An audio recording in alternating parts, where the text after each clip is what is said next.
we get started, I'd like to remind everybody that we have opportunities. If you have any questions that come up this morning that you'd like to ask, feel free to tweet those in. I think we've got those links. It's at Rolling Hills Community Church, Steve Horton at Rolling Hills Community Church, and then or at RHCC for the Twitter handle. So feel free to jump in and include those this morning. Today it's my pleasure to introduce a man that for a lot of us needs no introduction. Richard has been with Lee Company for about 17 years and kind of started as a project engineer, worked his way up, and is now president and CEO of Lee Company. I think Richard would probably tell you more than his professional accomplishments, which are numerous. More important to his heart are his philanthropic kind of endeavors, not the least of which has been Justice Mercy International in the past, which a lot of us know.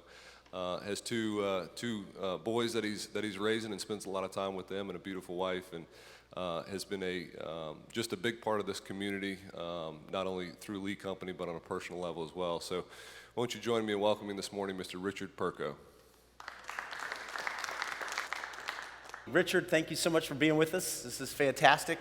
Really appreciate you and excited about what God's been doing in your life, and excited for the Men's Leadership Network. You know, we started about a year ago just saying, how do we address the needs of men? You know, there's so much stuff out there, but what is it to be a godly man? What does it mean to be a spiritual leader in our home? What does it mean to be a spiritual leader as a husband or father, but also in our workplace? And you have done that so well, and I just want to compliment you on that. So tell us a little bit about your family and kind of growing up. Tell us a little bit about your life.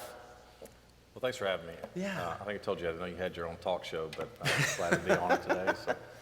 I grew up in Murray County, just south of here, and in a rural setting. Lived on a farm when I was younger, and pretty much had a kind of an idyllic childhood growing up until probably when I was about 15. I had some major changes in my life. My parents got divorced, lost my best friend in a car accident, things like that. It's also the time when I met my wife, my future wife, and so that was just a big part of my life. Yeah. You know, middle class family. My father was, he worked his way up from an assembly line job to be a plant manager for General Electric. My mother similarly was kind of a secretary and then got into real estate and did well. So that's kind of my history through my childhood, and ended up going to the University of Memphis to get an engineering degree, and that kind of started my career after that. So. Yeah. Well, tell us about your career from there, you know, because we know you kind of as president of Lee Company, but tell us, how did that all work out? Okay.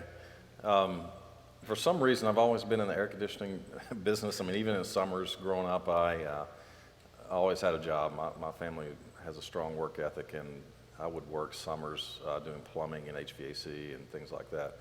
And so when I went to college, I was going to be a mechanical engineer, but I was headed down the same track as my father and going into a manufacturing role, and answered an ad for a commercial technician doing test and balance on the commercial side of HVAC in Memphis. And I had to work my way through college because I didn't apply myself in high school. And so I actually worked, you know, while I was going to school, and got all this practical knowledge in college. So when I graduated, I wanted to get back home. Lee Company was one of only 2 companies at the time that had their own engineers, and I wanted to get in the contracting side of business.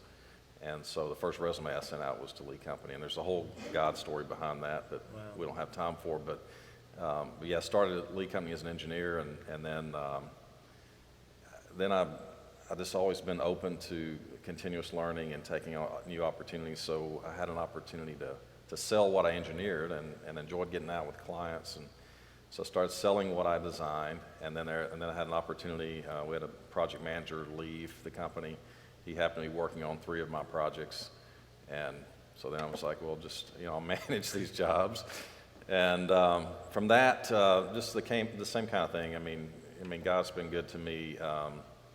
He's pursued me when I haven't pursued him, and he's opened doors when I wasn't looking for them. And so I just try to walk through those when they happen, and that's happened time and time again. Of course, in 2009, you know, I was made president, We got through the recession, and that's really kind of the story. So. Tell us, I mean, Lee Company has such a great reputation, Richard. Tell us a little bit about Lee Company and how many guys are there and just how it all started. Yeah, I appreciate that. I hear that a lot, and that means a lot to us for sure. We have over 1,000 employees. We just set that benchmark a few weeks ago, and primarily in 3 states, but we have worked all over the country. We've built hospitals and manufacturing facilities in about 35 states and Mexico over the years.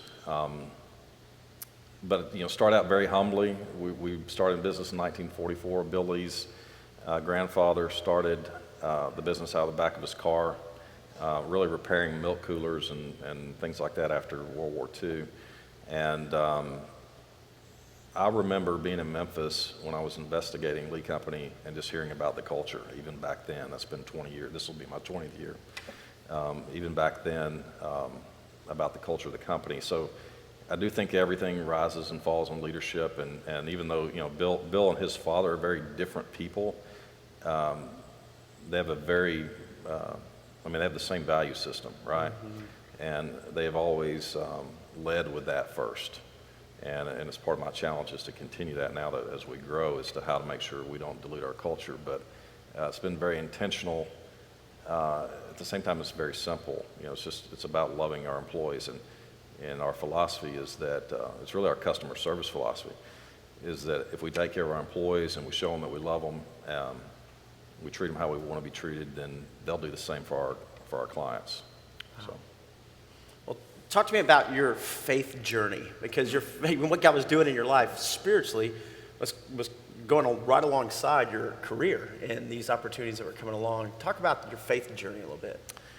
Yeah, I grew up in a family that my father's family were refugees during World War II from Yugoslavia, and they were Catholic. But I really wasn't raised in a church home, with that kind of. I was raised in a home where, the golden rule was important. You always did the right thing, those type of things. But I really didn't know God, and but the topic here is influence, and I can look at people along the way that he put in front of me that got me to where I need to be. And I was saved when I was 34, so wow. Yeah, so about 10 years ago.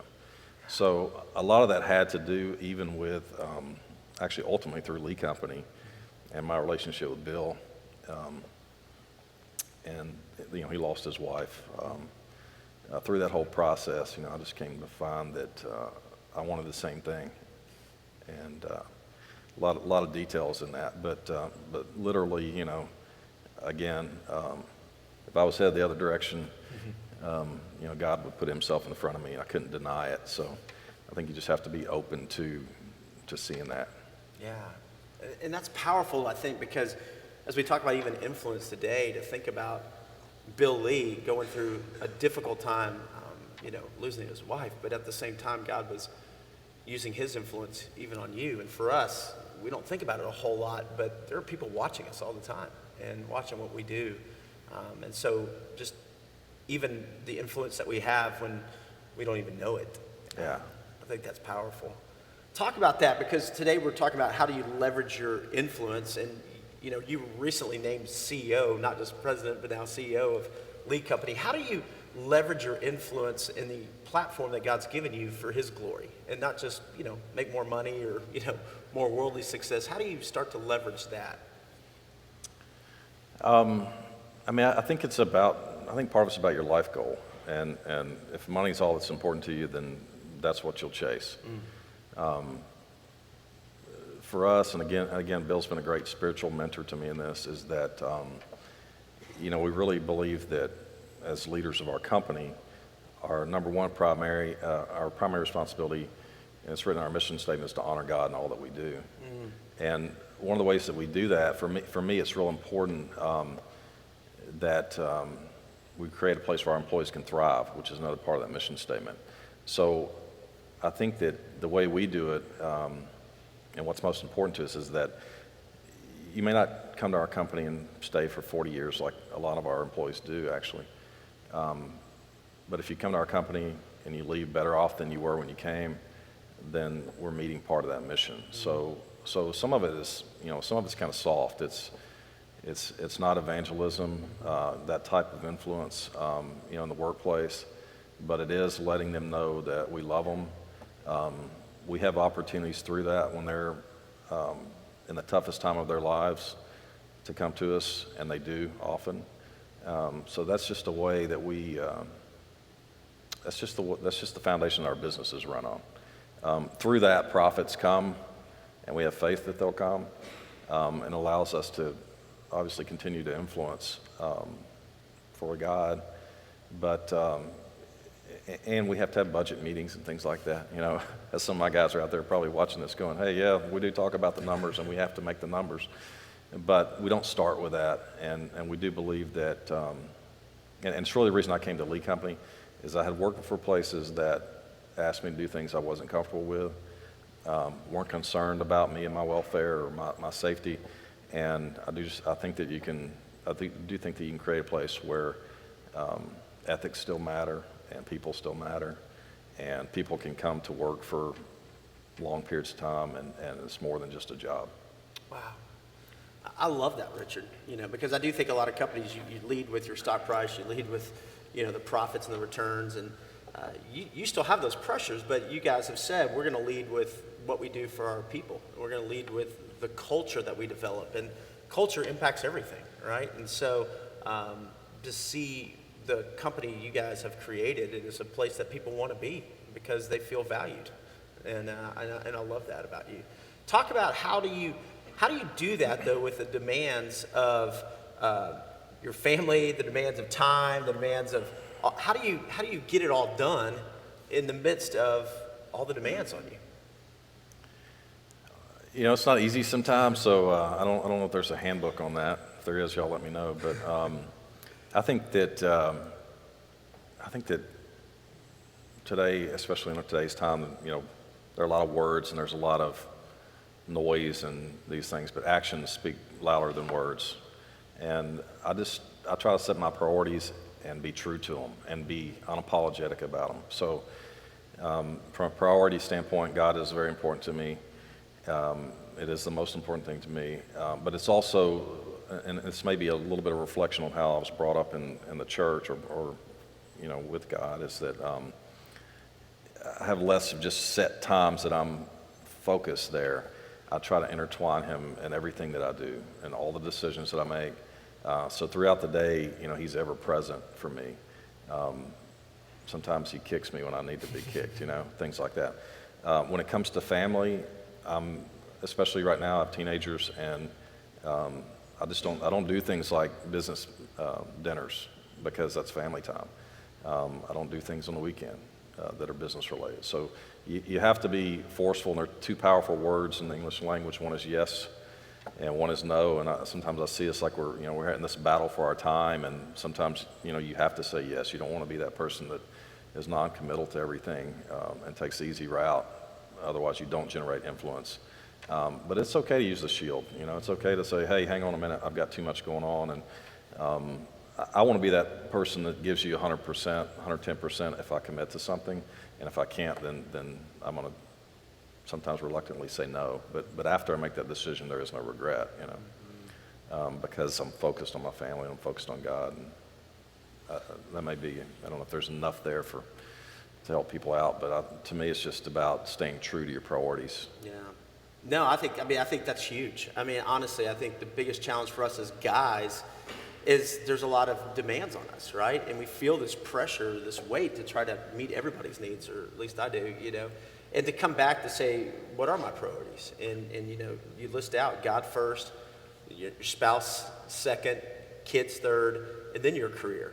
And I think for guys, a lot of times we just move that career up to the top and we don't have time for our families, and that's a tragedy.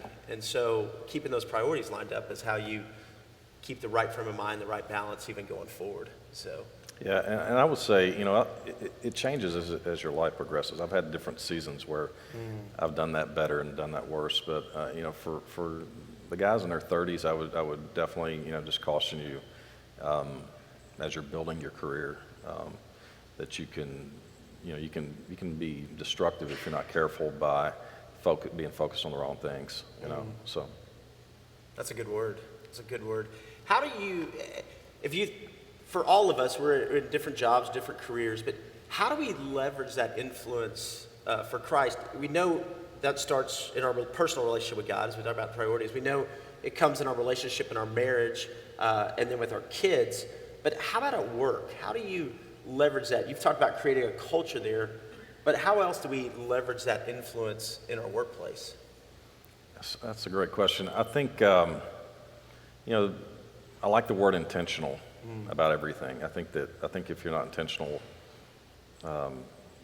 things just don't happen.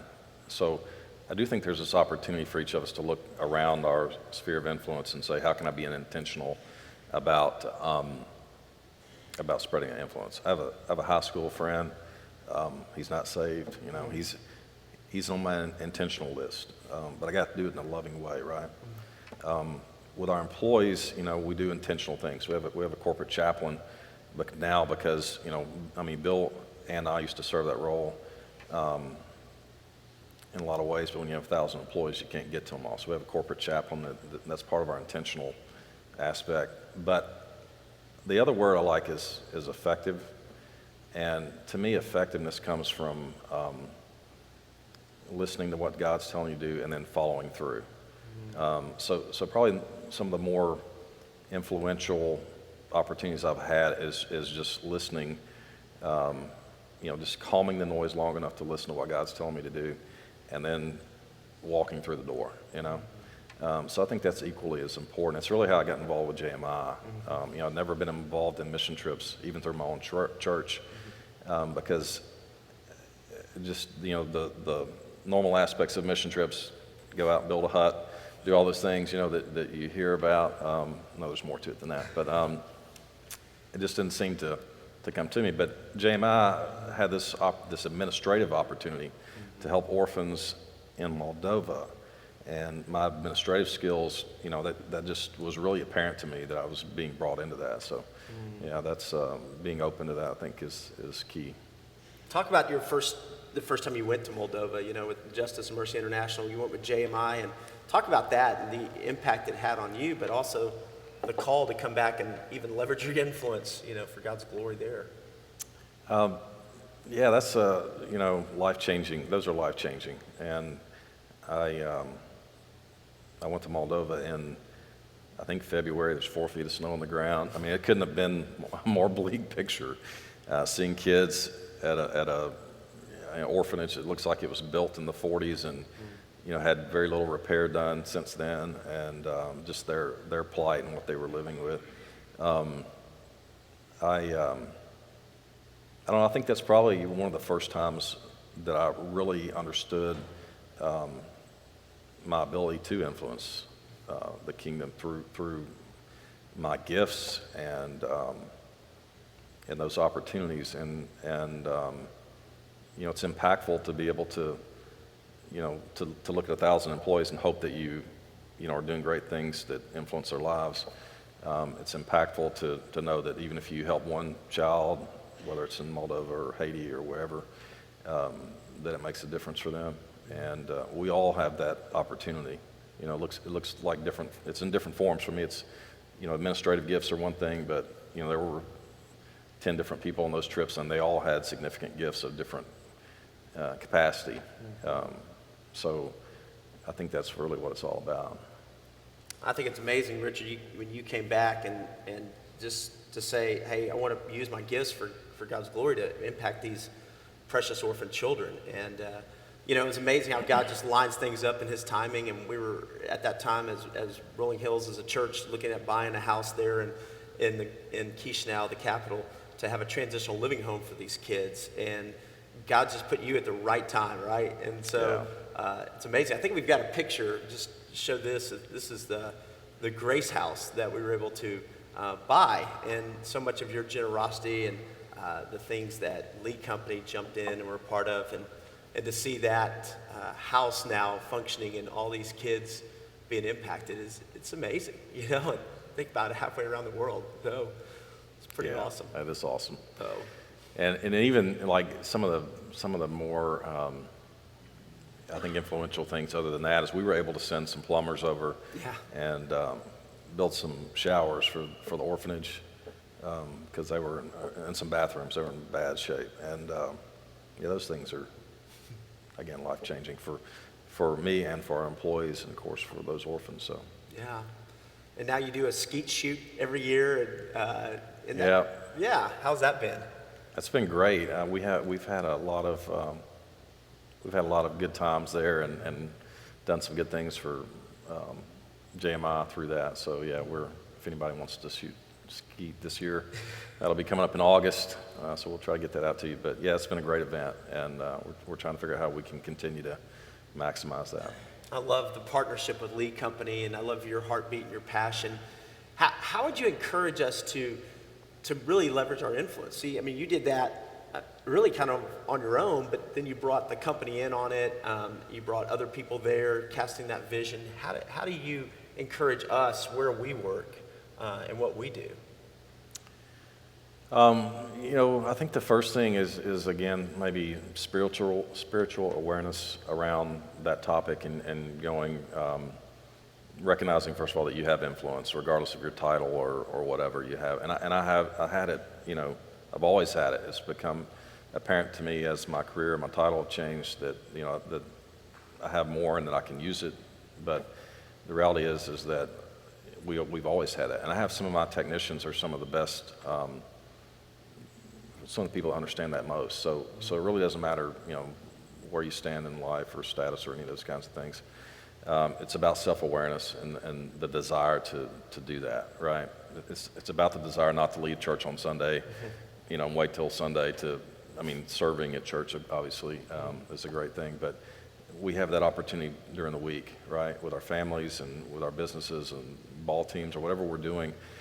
And from there, it's about, I think, recognizing your gifts, and a lot of people don't like to acknowledge their gifts, especially if they're humble people. But God's empowered you with those gifts, and you're doing Him a disservice if you don't go out and really expand on those and use those for His good. So awareness about the opportunity, awareness about the gifts, and then it's just about taking action on that. And it may just be you personally. It may be for me, the opportunity to bring in different resources in that situation. But some of the best examples I can give you are, we play a lot of baseball. When you have two teenage boys, you play a lot of baseball. And I've worked with some great coaches, people who are, again in business may not have that kind of major influence that we're talking about with something like Grace House, but are impacting and influencing kids, just by the way that they lead the ball team, right? People at work who have the same opportunity when they know a coworker is struggling. Sometimes it just takes the right heart to change that situation. Yeah. I love that, because I think what you're saying, just even coming back to that word you used earlier, being intentional, and to think that we're not in our company or our business or home by accident, that God has us there for a reason and for a purpose. And it's more than just making money, right? It's more than just building our own kingdom. It's what can we do for His kingdom and for His glory. And so to be intentional about that, I think, is what you're summing up. Right. Yeah. Exactly. So if you come back to those priorities, I love that. If your time with the Lord, and then how do you intentionally at home in your marriage, and then with your children, talk about how you are intentionally raising your boys in the Lord. Yeah, that's a great one, because one of the things that we were talking about is things like legacy, and that's probably my most important legacy. Really, I don't get hung up on things like legacy too much. I think pride can, pride's a CEO killer for sure, right? But the one legacy I do want to create is that my kids grow up in a godly home, right? And so it's really, really starts even with some of the things that I was taught, the golden rule stuff, But from there, it is about their salvation and about equipping them with the tools for life. And God's the most important tool. It took me a long time to figure that out, but what I hope to do is that they'll, have that sooner than later, just by the way that the way that I help them, lead their life in that direction. So yeah. How's your home different today than the home you grew up in? Because you talked about growing up that, your parents were great parents, but they went through a divorce and you didn't really grow up going to church. How have you learned from that, but also now brought that into your home in a positive way for Christ? Yeah, I think, my parents are great people, so it's not so much that I don't want to be like them or like that situation. I think we just all desire to, take the opportunities to learn from our parents in the good and the bad, and apply that. And I'm very committed to my marriage because of what happened to my parents. I am very committed to spending time with my kids because there is no substitute for spending time with your kids. There just isn't, And my father was kind of a workaholic, and so my work commands a lot, but I have to draw the line, and my kids are the most important thing there. So I just have to put that forward. So and make that a priority. And I do have the mindset that if my work requires me to sacrifice any of those things, then I just won't be doing what I'm doing, right? I think that's powerful, because you got to set those priorities. Otherwise, all the demands of work and everything else will eat you alive. And I think what I'm thankful for you is that you've done that, and you've done that well, and it's been reflected not only in you, but in Lee Company and in our community. And I just want to say thank you for doing that. And to encourage all of us, because if we don't set those, then our opportunity for influence goes away pretty quick. So right. Yeah. So speaking of that, we talked about this, but legacy, you mentioned that, and I love that phrase you used just a second ago. You said pride is a CEO killer, and pride is the mother of all sins, and every guy, we struggle with that. But what do you want your legacy to be? What do you, at the end of the day, hope that people say about you, Richard Perko? Yeah, again, that's a little bit of a tough one because I don't, I try not to. I'm not one for the limelight. I think it's just simple. I think it's for my kids, I want to be a good father. For my wife, I want to be a good husband, and for Christ, I want to be a good and faithful servant. And I think if my work creates some legacy that does exist down the road, then it'll just reflect those values, and that's really it. Yeah. Well, and I love too when you talked about you've created a culture where your employees know that you love them, and I think that's legacy, that's people going, man, I had a great boss. I had somebody who believed in me. We all want somebody to believe in us, right? And I think so often men can get caught up in seeing people who work for them or with them as a means to an end, whether it's success of the company or whatever the organization is. But you've done a great job at looking and saying, I want to invest in you as a person. And I want you to be better, you said this, right, when you leave here than when you were when you came here. And I think that's the spiritual dimension. I think that's the personal dimension. And so that's influence, and that's legacy. I think that's powerful. Thank you. Yeah, I think every individual, as human beings, we have some of the same needs. Mm-hmm. We want to be loved. We want to be treated with respect. We want to go to work and know that we made a difference, that there's some purpose behind, whether you're a plumber or a pastor, that there's meaning to your work. And if we don't do those things, then what a bad existence for all of us, right? Right. Yeah, and for all of us to think about the people around us today. We're going to go to work here just a little bit, and the influence that Bill Lee had on you, not just as a business, but as a person, and in your faith. And for all of us, there's people all around us all the time. And how do we share the love of Christ and treat people with respect and love them, and so that they go, wow, there is a God and there is somebody who cares about me. Right. Yeah. Give us 2 takeaways, Richard. 2 takeaways as we talk about leveraging your influence. What a couple things that you would say to all of us? 2 takeaways. The first would be just don't underestimate your influence. I mean, you have the influence again. Even if it's your wife or your child, if you stop there, you have the ability to change the world through those 2 people or 1 person. But just don't underestimate your influence, because I have continually done that through my career and through my life. And, it's empowering to get to the point where you start to be intentional about being effective with that influence. But it exists for everybody. We just have to be aware of it. So that would be the first takeaway. The second thing would be, this is from Nike, not the Greek goddess, but from the shoe company, but just do it.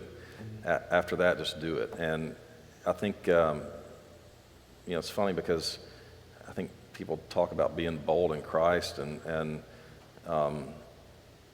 it's just weird to me that just because you profess that you're a Christian, that seems to be bold anymore, because it's not. I mean, it's just what we should be doing. And but back to the just do it part of that. We just need to be bold. We need to take action, and we have a society now with just too many people on the sidelines, right? And it doesn't mean you have to go out and, again, commit every single minute to that end. But it's the little things that matter. It's the ball coaching and the taking on something that you normally wouldn't, just because you're aware of that influence opportunity. I love that, because you look back through history, God's used men to change the world, right? And now it's our time. And we can look at all the limiting factors, and we can say, well, it's in our culture or our government, or just, everything's changed. But man, men were dying for Christ, Right. And so we, by God's grace, live here in America. We, by God's grace, have opportunities through the internet or through financially to do things that believers would have dreamed about, and we're going to be held accountable for that. We are called to be faithful. We're called to leverage that influence, and I love that. Just do it. I mean, don't just get up and go run a mile. I mean, get up and live your life for Christ. It's powerful. So, Richard, thanks. We got some questions, I think. Jason, Okay, I'll flip great. back to you. Are you okay to take a few questions? Sure, Yeah, absolutely. had a few come in. We'll start off with a softball here, Richard, and then we can dive back in. But what are some of your favorite things to do with your family here in town? Did you say this? Some of the favorite Things to do with your family? We're all about the outdoors, and so we do a lot of water sports. And I'm not a golfer, I will admit that, but we shoot, we hunt, play lots of sports: baseball, football, soccer, probably basketball this year. We're going to try to hit them all, I think. So yeah, we just do a lot. We spend a lot of time together, and back to priority and time management. I really kind of steered all my hobbies around my family, because I just don't have time to go do other things, and really right now I don't have the desire to. It's all about having fun with family. Well, and I would say just to that too, and I love how you said that you've changed all your hobbies to be around family, because this time with kids goes so quick, right? Yeah. And I know we're tired when we get home from work, and have had pressure-packed days, but everybody tells you when they retire, everybody goes, "Oh, those are the golden years when you Right. retire," and then everybody who's retired that I talk to goes, "You're missing it. You're living the golden days. Right. You're gonna one day go, man, the house is so lonely and nobody's doing anything." And so take advantage of that. And I love how hey, we're gonna be intentional in changing my hobbies to make sure that I'm with the family and spending time together. Right. I think that's powerful. And I love when you went back and you talked about even the nights, and not taking business dinners sometimes, or even on weekends, protecting that. Because if you don't protect it, it's going to get eaten up. So. Yeah. And I mean, I do think it's that whole, actions are stronger than words, especially with your kids. You can tell your kids you're loved, and they'll know that. I mean, but there's just no substitute for time with your kids, and you do have to protect it. And that time's very short, as most of the fathers here know. Oh, It's yeah. very short, it goes very fast. Yeah, that's right. You spell love, T-I-M-E. Yeah, It's exactly. That's huge. It's great. That's good. Here's a good one. So you've mentioned a few times kind of building up and investing in your employees. What are some of the key characteristics you see in employees that signify they're ready to take on leadership roles at Lee Company? So what are some of the key characteristics that signify somebody's ready for leadership? Yes, that's a great question because, it's one that we struggle with because we are a growing company, and like any company, competency is important to us in those leadership roles. We just have to have great leaders from a competency perspective, but we just don't shortcut character.